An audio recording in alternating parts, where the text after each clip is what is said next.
We're going to unpack why you hear that saying so much in sport: pressure is a privilege. But the truth is that while it's true, while it's a great saying, it only works if it's met with the right system of support. And this is true for whether you're talking about elite athletes or you're talking about C-suite executives. So we want to define pressure versus stress and start to unpack the journey. Let's start by having a nice differentiator here. 2 words: pressure, stress, the fork in the road. Okay? Now, when I'm talking about stress today, we always view stress as harmful. We've talked about this show, how having a positive relationship with stress, having the right mindset can actually equip you to leverage it for your future gains. And that's true. What I'm really talking about there is pressure. When I'm discussing stress today, I'm going to talk about the chronic unyielding stress where there's no opportunity to integrate adaptation or growth. And so stress where it does become harmful, whether you're an employee, whether you're a mum or dad, whether you're an athlete, okay? So let's talk about the fork in the road, all right? We're going to draw a simple and profound line, one that most people never talk about.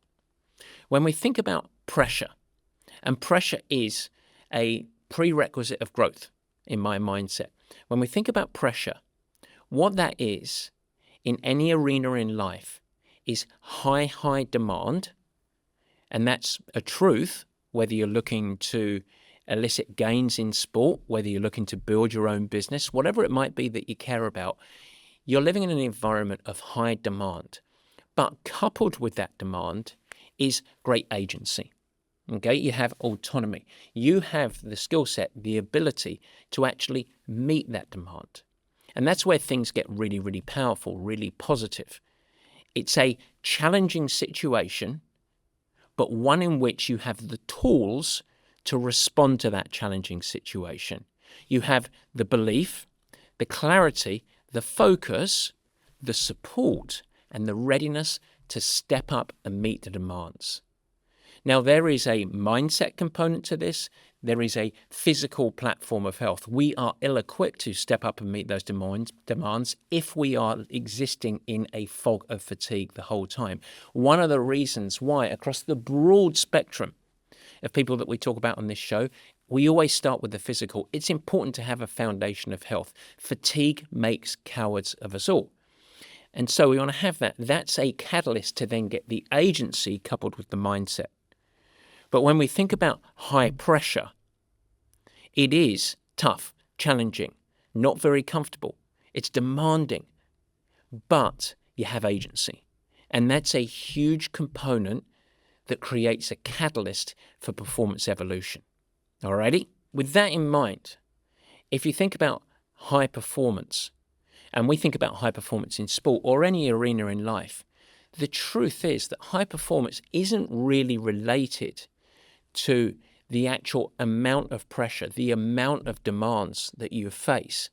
But instead, it's how equipped you are to meet those demands. It's the environment around those demands. And that's where things can get really, really interesting. I've talked about Sami Inkanen a lot on this show. In fact, he's going to be a guest on the show over the coming weeks. But the story of Sami, if you haven't heard it before, is a real powerful case study to highlight this. We can label Sami's story as the Ironman and the IPO. Sami was preparing for the Hawaii Ironman, the most prestigious Ironman race in the world, and at the same time, he was leading Trulia, his organization that he co-founded, through a $2 billion IPO. Now that's pressure, okay, but he thrived. And the question is, why did he thrive? It's because he had systems in place. He had rhythm, he had confidence, he had a framework in which he could operate. He trained for his Ironman with a smart system, integrating it into the other demands in life. That built his capacity. He leveraged that framework to lead with an intentional mindset, forcing savage prioritization to filter out distractions and focus on the key boulders. And he ultimately built a system that enabled him to meet all of the massive pressure with greater capacity. So he didn't avoid pressure. He designed a system for performance within that pressure. And that's really the model in many ways. The interesting thing about Sami is he then set the conditions in his own corporate environment, leading his team, starting at the leadership team, permeating all the way through to the interns of the organization, in which leveraging challenge, personal well-being, was a point of performance catalyst. He had a high-performing culture at Trulia. He's now replicated that at his current company, Virta Health. And so it started with him as the role model. He built a system to meet the high demands and thrive in it by leveraging his journey in sport. And then he took those lessons and applied, not trying to convert every employee at Trulia and now Virta Health into triathletes or Ironman athletes, but instead setting up the conditions where he valued positive health, people getting out of their comfort zone, people looking after themselves as human beings, so that he could get more out of them as team members and employees. And this becomes really, really salient when we think about pressure. Because if you're a leader, if you're a coach, let me tell you, if you're trying to drive an athlete to be successful, or you're trying to inspire and set the conditions for all of your team members to be as productive as they can be, it is absolutely critical that you take your expectations and you raise them. You ensure that your expectations are very, very high. When I reflect on coaching the professional athletes, I'd never lowered my expectations. Our mission that we faced was to drive world-class performance. I had a strong understanding of what world-class performance was, and I set my standards, the non-negotiable behaviors, to be at that level. And so high expectations is a critical component of driving high performance. It's a fundamental principle at Purple Patch and across our Win Cycle program.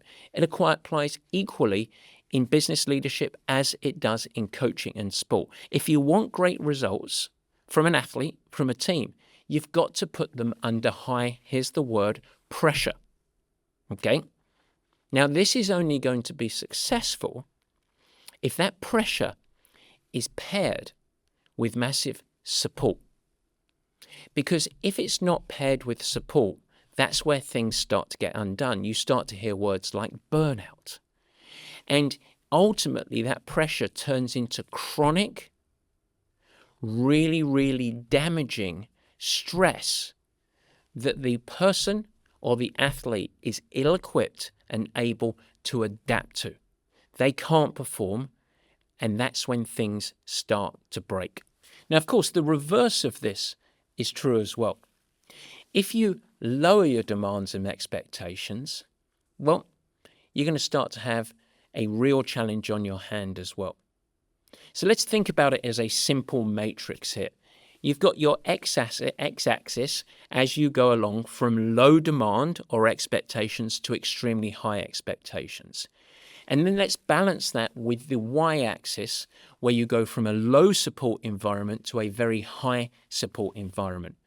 Our mission to get high performance from our athletes or from our teams is to raise our expectations going along the x-axis, but pair it with great support. That's when you get high engagement, high buy-in, growth, and ultimately better results. That's the magic component. If you lower your expectations, the demands, the pressure goes down, and you're still really comfortable, you're a cheerleader, you're nurturing as a leader of a coach, what's going to start to happen there is just stagnation. You're not going to have any real growth. People are actually going to get bored. It's just not great. You might have great support, but they're just sitting in a place of comfort. You're not going to get the most out of people if you lower your expectations. On the flip side, if you hit really, really high expectations, but you're not giving them support, be careful. Resentment, burnout, a lot of the components that are, pandemics across our business performance and even our sports performance Work hard, the old military style leadership, rah, rah, rah, harder, harder, harder, but you're not providing a supportive, positive environment, you are going to have great burnout.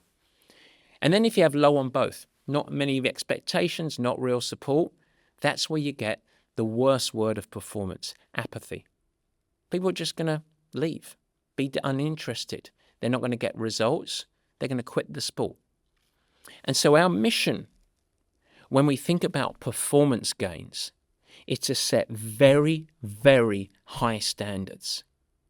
But your role as a leader or a coach is to also provide an environment of great support. Now, if you're listening today and you're an athlete and you're not coached, well, you need to be a catalyst of your own journey, almost agency for yourself here, where if you don't have a mentor relationship, a coaching relationship, but you are very driven, you want to be really successful, you can set your own standards, you can set your expectations. But if you really want to be successful over the long term, you have to find some way in which you have a support system through your friends, through your family, through training partners, to at least give you that support to help you keep those standards high.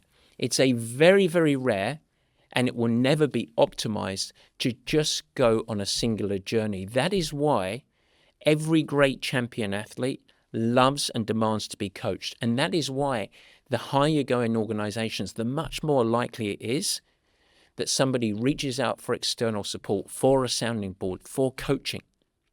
That's because they understand, athletes and great business leaders, that high demands are critical. We need to have the pressure. But in order to be successful over the long term, you need partnership, you need coaching, you need support. That's how we get to great performance. So let's use a real world example of sport as we go through this. Let's think about finding, and I'm not a fan of this word, but I'm going to use it, the balance between support and athlete. Let's go through and imagine a coaching partnership. And I'm coaching a young, aspiring triathlete who's really looking to not just go and complete an Ironman, but he wants to qualify for the Hawaii Ironman World Championship. The goal is very, very clear. He's seeking high performance. And that's pressure on himself. It's very important to him. But in order for him to develop and grow, he's got very, very high expectations and a lot of pressure to get to that performance. Now imagine that I write the magical training plan. You've got your long bike ride. You've got your threshold intervals. You need to go and do a track session. You need to go and do this 5,000-yard swim with lots of short intensity in it. And I just throw this magic program up. There you go. Hit it. And you've got lots of demanding training sessions in there. I put them in the plan. The workouts are good. The demand and pressure that those workouts provide is an absolute balance relative to this athlete's expectations and goals. In order to achieve great performance, they have to work very, very hard. But imagine as well then, I just take a step back. My job is done. I'm a coach. I've written the plan. This athlete has everything they need to go and be successful. But I offer absolutely zero context to that plan. As a part of it as well, we've got all the big sessions in there, but I don't integrate any intentional recovery. I don't have any check-ins with the athlete. I don't understand how the athlete is responding. I'm not receiving feedback. I'm not providing feedback. The athlete is not held to account. Also not provided any support and nurturing when maybe things go a little wrong. Perhaps it's a little bout of sickness or a little injury. But hang on, my expectations are high. I've delivered the pressure. That pressure is a prerequisite for success. What do you think is going to happen to that athlete as they go along? Their first 4 weeks, their next 4 weeks, their next 4 weeks, going up to 16, 20, 24 weeks in preparation for this big Ironman race that they have lofty goals that they need to perform in under pressure in order for them to achieve their goal. I tell you what's going to happen because it happens every single time. The athlete gets overwhelmed, discouraged, a little bit lost, and quite commonly over-fatigued or even worse, injured. There is high demand, but there is no support. So what we've created there is just ongoing chronic stress. Great. Now let's contrast this. Let's say that I write exactly the same plan with similar building blocks in there, but I pair it with a few little key components. Firstly, every single workout, there is a clear purpose. The athlete understands whether I'm expecting them to go really, really hard and go and suffer no matter what the cost is, or quite deliberately controlling things where it should be more soul-filling, more conversational, easier. As they're navigating along the coaching journey, they're getting frequent feedback.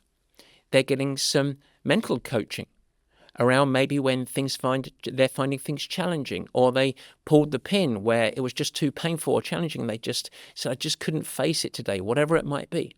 And as they go through the program, I'm deliberately and intentionally providing them agency with some intentional recovery, giving them easier training session, easier blocks of work, so that their body has time physically to take the hard work that is a prerequisite, but absorb it, adapt, grow, fitter, stronger, more powerful, and carry on the journey with greater consistency.